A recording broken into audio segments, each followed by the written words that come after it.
Hi guys, so today we're going to be doing CHING number 37. As I sat down here to record, I thought it was kind of funny how I kind of look, normal, I guess you'd say, just sitting here, but secret you don't know about, I'm actually in like pajama bottoms. I just look more put together top-wise and face-wise than I do bottom-wise. I just thought that was funny. Anyway, so we're on to CHING number 37, and I'm starting off, as always, with where we left off. I left off on a Samuel Dung. This was like a zip-up kind of jacket, kind of top. It didn't have holes per se, but like you would have had to worn something like underneath of it kind of thing. Samuel Dung is actually, like, if you look up that brand on eBay, it does seem to sell really well. I got this at Goodwill. I believe I purchased it on like $1 day, so I think I only paid $1 for that. And it sold for $25.99, which isn't bad considering it's clothes. And some clothes I feel like just really aren't worth much and sit around for a while, and then other ones sell decently and, leave at a quicker pace kind of thing. Next was one of those Visions Corningware pieces.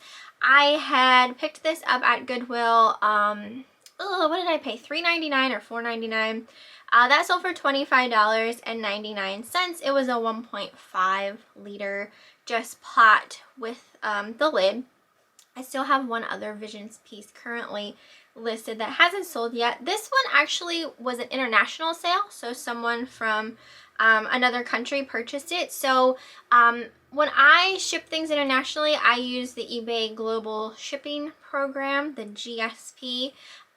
If you don't use that, I definitely would consider recommending it, because that opens up a whole nother audience to your listings that you could potentially sell to. And since when someone purchases it from another country, you ship the item to one of eBay's fulfillment centers, and then they're the ones that ship it over to them. So they're kind of like a third party type of thing, which is nice, because if there are any issues that arise, since they were the last ones to kind of handle the item, they're in charge. So as long as you can get it shipped to the eBay GSP warehouse, then you're pretty well covered and good. And I mean, I've had no issues using the GSP program, and I've been using it for a while now. I used to just fill out the customs forms myself and do all of that, but it's such a time saver to just do it this way, so you don't have to deal with filling out the customs forms and things of that nature. The next item also was an international sale. This was a vintage pink blow up bunny rabbit. This was still in its original packaging. It sold for $19.99. I purchased a bunch of these, and you will see some other ones in this CHING because I'm trying to get them up before Easter. I purchased a bunch of these inflatable vinyl bunny rabbits from someone on Facebook Marketplace. I paid $9 for a whole lot of them, and I've sold absolutely every single one, and I've way made over my $9 back on that purchase. So that was one of them. Next was a vintage, this was by Sears. It was like a long hooded zip up robe pajama piece. I don't even know what you want to describe it as. It was a really pretty mint green color. That sold for $59.99. I thought that was kind of crazy. I purchased this at Goodwill. I don't know if that was on $1 a day too. I don't think it was, but I probably paid maybe $4.99 for it, we'll say. But I remember I looked it up, and I was kind of surprised that these vintage, I believe it was Sears Bazaar is what it was called, were selling really, really well. So definitely vintage nightgowns and stuff like that is you know, something not to really like overlook type of thing. Next thing was a set of these, I'm assuming these were older, Dutch pantry plates. They were kind of like a plastic, and they had like these Dutch, like Pennsylvania Dutch designs on them. These went to a subscriber. I did not know that at the time though. Sometimes I don't know until like I get a feedback or something like that, and then someone will say, you know, that they're subscribed to me, because I like to write out like handwritten notes when I know it's a subscriber, but I don't always know, you know, at the point where I'm packaging my items. Anyway, these sold for $12.99, and I actually got these from a Curb Alert, so I did get them for free. I miss Curb Alerts. There haven't been any. I mean, it's middle of winter, so they probably just think people aren't really going to be out and about wanting to like rummage around at the curb in the middle of winter, but I'd still be out there if there were any to go to. Next was another one of those vintage inflatable bunny rabbits. This one was a pink one, and it was much larger. It was 27 inches. It wasn't new in the package. That sold for $25.99. So again, that came with the rest of the lot that I purchased on Facebook Marketplace. Next was that Grimm's German wood birthday ring. I recently got this at Goodwill. I think I paid 99 cents for it. Maybe it was $1.99, but I'm pretty sure it was 99 cents. I put that up on auction because I wasn't quite sure what to price it at because I didn't see any others currently listed. But that sold for $37. These German wood toys and things of that nature are really expensive, so I'm glad I looked that up while I was at Goodwill because I had no idea about that. I just thought it was interesting, so I decided to look it up and found out that it was kind of a pricey thing, so that was great. Next was a set of vintage strawberry shortcake dollhouse furniture. This was for the Maryberry home. I got a box of this furniture at Goodwill for, I think I paid $3.99 for it. I put that up on auction as well just because other strawberry shortcake furnitures that were listed, you know, some people were selling things separately, and then some people were selling as lots, but their lots were different, had different items in. So I put that up on auction, and it sold for $41. So that's awesome. I love selling vintage, just vintage toys in general. Next was that Thunder Gourd. I had purchased this at Goodwill for, I believe they had 99 cents on it. That went to a subscriber, and it sold for $39.99. I was just completely in awe of that thing. I thought it was so cool and so unique, and I kind of wonder if I will ever come across another one while I'm out and about. Next was a Victoria's Secret studded jewelry cuff. This sold for $5.99. I feel like I had this forever, just no one was buying it. I know I got it at a yard sale. I probably didn't pay more than $1 for it. So if I would ever see this particular cuff again while thrifting or yard selling, I would just let it sit. I don't even care if it's a quarter. I don't want it. Some Victoria's Secret stuff, I just feel like you can't even like give it away. And then other stuff sells really well. So it's kind of one of those weird brands. Next was a vintage uniform shirt. This was a men's uniform shirt. This was really old, but it was still, had all of its original, kind of like paper tags and stuff on it. That sold for $55.99, and I've had this for a while. I know I got it, I think at a yard sale. It could have been a rummage sale, not a fill-a-bag rummage sale, but like a yard sale type rummage sale, because I know I had gotten a couple and I sold the other ones. Now this here, I will discuss like issues that have arisen at the end of the video and stuff like that, but as I'm going through, I just want to mention a couple of things about some of the items that I get to.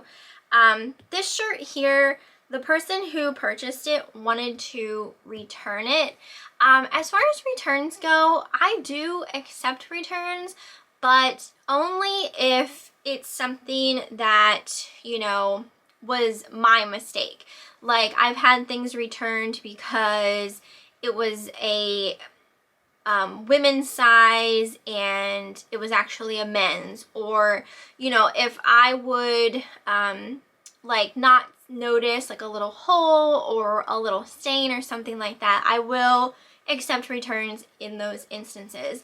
But if someone purchases something and all of the information was there, and they just didn't read the auction, I don't accept those returns. As long as a buyer doesn't, when they open a return, as long as they don't say that it was item not as described, because they could just lie and say something was wrong just to be able to return it, because you're forced to take a return if it's an item not as described. But if they, you know, just have like another reasoning, eBay does give you the option to not accept the return. But typically most people will just weasel their way to do a return using the item not as described. So I didn't accept the return for this because they didn't want it because it was short sleeved, and it was clearly stated in my auction description that it was short sleeved. So unfortunately they just didn't read the auction, and, you know, I did not accept the return for that. So accepting returns like that, I mean, that's entirely up to you. I mean, if you just want to accept those types of returns of people who didn't read your auction descriptions, I mean, you can. But it is just, it's kind of like a waste of time and things like that. You know what I mean? It's like, all you had to do was read the description and you didn't. So, you know, that kind of thing. But that's just me. That's just how I work as a seller. If it was me, user error, yes, I will accept. If it was them, user error, probably not. Next was a Kurt Adler ELVIS Nutcracker. This sold for $29.99, and I purchased this at a yard sale. I think I paid, was it $4 for him? I'm not quite sure. I still have another one to list though, and I still have that Glinda the Good Witch from the Wizard of Oz Nutcracker that I have to list as well. I never did get a chance yet to clean off her dress that needed cleaned, so there's a possibility she won't ever be listed if I can't get her clean. The next couple items all went to a subscriber. So she purchased a lot of stuff from me, and this is a lot to go through, so I'm just going to go through it. First couple of things were some clothing pieces. The first was a Sonoma top that sold for $14.99, and this top came from one of those garbage bags full of clothes that I purchased off of Facebook Marketplace. Next was a Delia's tank top. This was so cute. I got it at the thrift store. It was on half off day, but it was actually a new collar tag, and new collar tags aren't half off, and I didn't realize that when I purchased it, so I think I paid like $3.99 for it. That sold for $14.99. There was also another top from the Facebook Marketplace bags of clothes. It was a Lane Bryant top that sold for $14.99. And then the last piece of clothing was a Kendall and Kylie dress that sold for $15.99. But wait, there's more. Hold on. She, like I said, she purchased a lot of things. And then she bought some bags. She bought a Lily Bloom purse for $15.99.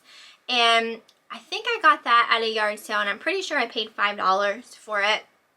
A Victoria's Secret silver purse that had like a chain strap that was new with tag for $8.99, and I got that at a yard sale probably for like $1. And then she also purchased a Barbie Play and Wash Pets doll for $19.99. And that actually I got at Walmart doing secret clearance shopping, so I paid $4 for that. So all of that stuff. She bought a lot of stuff, so that's so awesome. I hope that she enjoyed everything. That I couldn't believe it. I was like, oh my gosh, what was that? 4, 5, 6, 7 things to one person. That's amazing.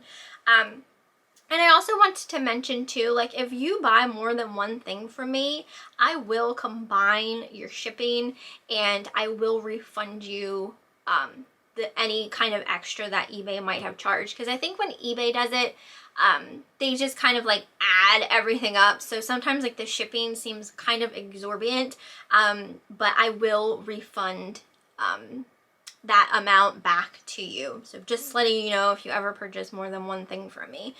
Okay, let's see. Next was a vintage Sesame Street record player. This sold for $66.99, and this actually was my aunt's. I do sell things for her. I feel like it's been a while since something of hers has showed up. The last thing that sold from someone else was my neighbor lady.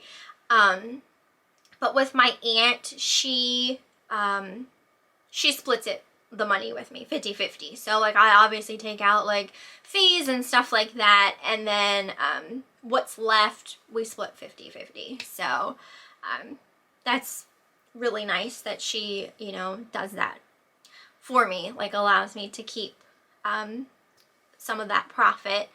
Next was a top by Avenue that sold for $14.99, and again this came from the Facebook marketplace full of clothes. This was another instance of someone wanting to return the top. It did not fit them. Unfortunately, like they had messaged, I believe, asking if they could like change it for another size. And what a lot of people don't realize that use eBay, not everyone is a large business. Not everyone carries more than one quantity of something and multiple sizes of something. I do put in my listings all measurements, so I would assume that, you know, if you're buying a piece of clothing, you would take the time to look at those measurements, make sure that, you know, they are correct with your body type of thing. Again, this was an instance of, you know, there wasn't anything that I did wrong. All of that information was in the auction, and they just wanted to return it because it didn't fit. And I did decline that return. So some people might think that, you know, that makes me a bad seller and that I should just accept all returns regardless of the, you know, reasoning or anything like that. And I mean, maybe that does make me a bad seller, but for me, it's like I have to think of like I have to think of the time, my time, and everything like that. Like, I take the time to list this stuff. I take the time to, you know, lay things out and measure them and have everything be as accurate as possible. And then for people not to read descriptions and just things like that, it can be a little frustrating sometimes. So I did not accept the return for that.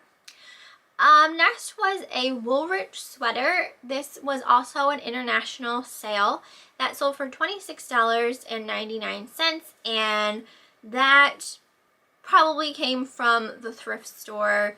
I would say I didn't spend any more than like $5 for that. Next was a vintage baby planter. I see these things like everywhere. They're in like every thrift store I feel like I go to. I see these freaking baby planters everywhere.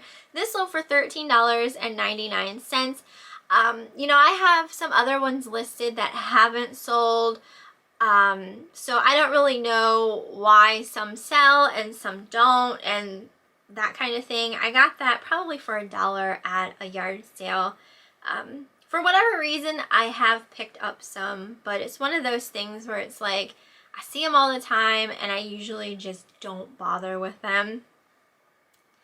Next was that Cuisinart Dutch oven. I recently got this at Goodwill for $9.99, and that sold for $69.99. That was a really nice Dutch oven, so that was a good sale. Another one of those vintage inflatable bunny rabbits. This one was a blue one, 37-inch, that sold for $31. Next was a pair of wedges. These were really pretty. They had like sequins on them, and they kind of had a hidden wedge. Like you couldn't tell, but there was like a wedge inside of the shoe. They were by a company called Daddy's Money, which I think Skechers came out with that line. Those sold for $39.99, and I can't remember where I got them. I feel like maybe they were from a Fill-A-Bag rummage sale. I sold a men's fossil coat for $50, and I think Eric purchased this at the thrift store for like $10. A Limoges just little tray dish sold for $12.99, and I probably paid like $1 for that at a yard sale. Next thing was this really cute owl mug. I absolutely loved the look of it. That sold for $19.99, and again, I think I paid $1 for that at a yard sale. I sold a Torrid robe. This was just like a skull and floral print. It was new with tag. I got that at a yard sale. I think I paid maybe $3 or $4 for it, and that sold for $39.99. I sold a pear-shaped pitcher. This was marked Italy, and that sold for $17.99. I got that at a yard sale. I'd say 50 cents to $1 I paid for that. I sold another pair of shoes. These were Vans high tops. They were white with kind of like a lacy cut out print to them. They were really pretty. I wish they were my size. Those sold for $38.99, and they probably came from, I think those actually came from a yard sale now that I think about it. Maybe $2 or $3 for those is what I spent on them. I sold a vintage Jeff Gordon jacket for $26.99, and Eric and I picked this up at a yard sale. I'd say it was probably like $2. Next was a Disney California Adventure mug. This actually came in like a little hinged box. It was a really nice mug. That sold for $25.99. I had that for a while. I think I got it at Goodwill, and I probably paid maybe $2.99 for it. Next was something that I just recently purchased at the auction that was in that flat of jewelry that had the Tiffany jewelry in. This was a black and white necklace and earring set that sold for $7.99. I feel like that went to a subscriber as well. I sold also from that same flat of jewelry the Celtic Spirit cross pin for $9.99. Eric sold 2 more packs of his vintage Newport matches for $11.99. He got like a whole box of those at a yard sale at one point, and he's been selling them off as lots of 2, and they have been selling. Next was a floor vase. It was just this huge like vase glass thing by a company called Mayexa that sold for $48.99, and I got that at a yard sale. I think I might have paid $4 for it. It was pretty big. It was really heavy, and I had it for a while. It did take a while to sell. I sold a Pro Rodeo jacket for $49.99. That one was new with tag, and that came from a whole bunch of like Western clothing that I had purchased at someone's kind of like sale at one point. This was last year, and I still don't have it all listed I still have another one of these jackets I need to list. I was really bad about that. And then the last thing I have for this cha-ching was also from that flat of jewelry from the auction. It was that Win Boss lighter, sold for $16.99. That went to a subscriber. And I also wanted to mention this subscriber does have a YouTube channel with her sister. It's called Thrifting Sisters. I'll leave a link to their channel down in the description box if you would like to check them out and subscribe to them. So that is everything for this cha-ching. Normally, like the last couple of times I've been doing cha-chings, I've been doing them up to the point of like the last thing that sold. But I actually had a lot. This month has been really busy. I've been selling a lot of stuff, and I feel like, and I think someone had just commented on the video I posted today, if my sales are up maybe because of, you know, I'm listing so much more and I'm getting like my stuff listed like when I do my hauls and things like that. And I do feel like that is definitely playing a factor in all of the sales that I'm having, because obviously the more stuff you have listed, the more chance of something selling. And also, like last night when I was laying in bed, I wasn't really doing anything. I was getting tired of playing on Facebook and stuff like that. So I went into eBay and I sent out offers on some of the things that had watchers, and I got I believe 3 sales today, just off of sending offers to potential buyers. So that's another thing too. If you're not implementing the sending offers, definitely try that out too to help out with some sales. So the things that I wanted to talk about, I already kind of went over the returns cases that I chose not to accept the returns. There was one other one that popped up, but this would have been in my last cha-ching. It was for a magazine that I sold. Someone wanted to return a magazine. So basically my thought is they read the article that they wanted to read and then they just wanted to return it because they were essentially done with it. So I declined that return as well, because I just thought that was kind of a sucky thing to try and do, like just buy something and then return it because you're finished with it kind of thing. That's not quite how, you know, eBay works. And then the other things that I wanted to talk about were, I also had, some of you guys might have seen this, I had another inflatable rabbit for sale, and it sold for $230.50. When I have auctions that jump up so incredibly high price-wise, I just assume that they're not going to be paid for, because it's just how my thinking is. Like, there's no way in HELL someone is going to pay $230 for this blow-up inflatable rabbit. So instead of messaging me before the auction ended, they waited until the auction ended and they won, saying that they couldn't pay for it. So I had to cancel that and relist it.